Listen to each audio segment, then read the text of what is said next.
इंदौर के हीरानगर थाना क्षेत्र में प्रेम विवाह का विरोध एक युवती की मौत का कारण बन गया। पहले परिवार ने जहर खाने की बात कहकर मामला छिपाने की कोशिश की, लेकिन पोस्टमार्टम रिपोर्ट में मौत का कारण मारपीट सामने आने के बाद पुलिस ने युवती की मां और भाई को हत्या के आरोप में गिरफ्तार कर लिया है। पुलिस पूरे मामले की जाँच में जुटी है।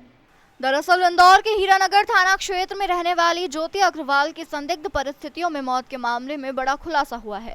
पुलिस के अनुसार ज्योति को उसकी मां शीतल अग्रवाल और भाई प्रकाश अग्रवाल निजी अस्पताल लेकर पहुंचे थे, जहां परिजनों ने दावा किया था कि उसने जहरीला पदार्थ खा लिया है।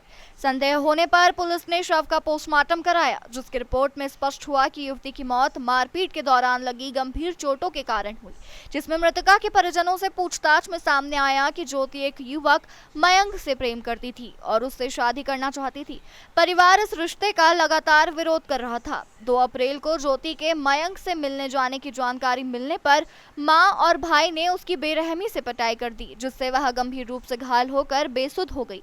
बाद में उसकी मौत हो गई। पुलिस ने पड़ोसियों और अन्य लोगों के बयान दर्ज करने के बाद मां शीतल अग्रवाल और भाई प्रकाश अग्रवाल के खिलाफ हत्या का मामला दर्ज कर दोनों को गिरफ्तार कर लिया है। मामले की जांच जारी है। वहीं आरोपियों ने अपने घर में लगे सभी कैमरे की रिकॉर्डिंग को डीवीआर से डिलीट कर दी, जिसका डेटा रिकवर करवाने पर यह मामला सामने आया। थाना हीरानगर अंतर्गत कल हमारे द्वारा एक अपराध पंजीबद्ध किया गया है, जो मर्डर की श्रेणी का है और मर्डर इस पे हमने कायम किया है, जिसमें ज्योति अग्रवाल नाम की महिला थी मृतका, जिसकी 2 अप्रैल को एक घटना हुई है। 2 अप्रैल की घटना हुई है, जहां उसके द्वारा परिजनों ने अस्पताल में ये सूचना दी थी कि लड़की ने जहर खाया है, जिसको लेकर उसका इलाज चल रहा था। बाद उसके 3 तारीख को उसकी डेथ हो गई।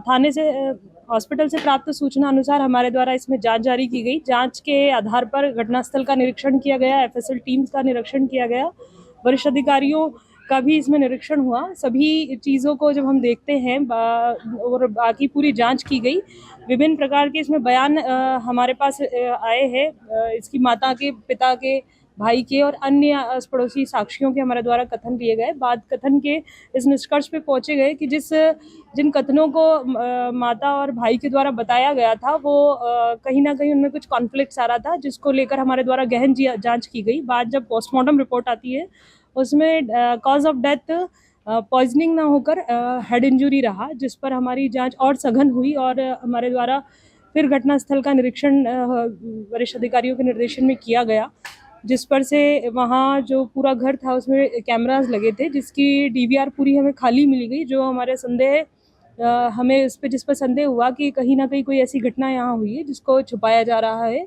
फिर हमारे द्वारा आस पड़ोसियों के और अन्य रिश्तेदारों के और घटना में संलिप्त अन्य लोगों के, उसके परिजनों के, सभी के कथन किए गए। सभी को एक दूसरे से काउंटर किया गया। तब ये निष्कर्ष पे पहुंचे हैं कि जो प्रकरण है उसमें लड़की की हत्या उसके भाई ने और माता ने मिलकर की थी, जिस पर से हमारे द्वारा अपराध पंजीबद्ध कर गिरफ्तार किया गया।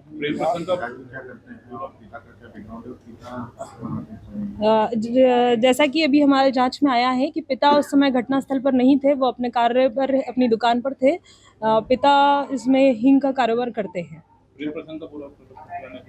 जी, घटना की जानकारी लेते जैसे ही हम पहुंचते हैं कि क्यों ऐसा घटना हुई, तब माता के द्वारा बताया गया था कि लड़की जो है वो किसी लड़के से मिलने के लिए जा रही थी और उसी बात को लेकर तात्कालिक रूप से वहां उनका झगड़ा हुआ और बाद की पूरी घटना हुई।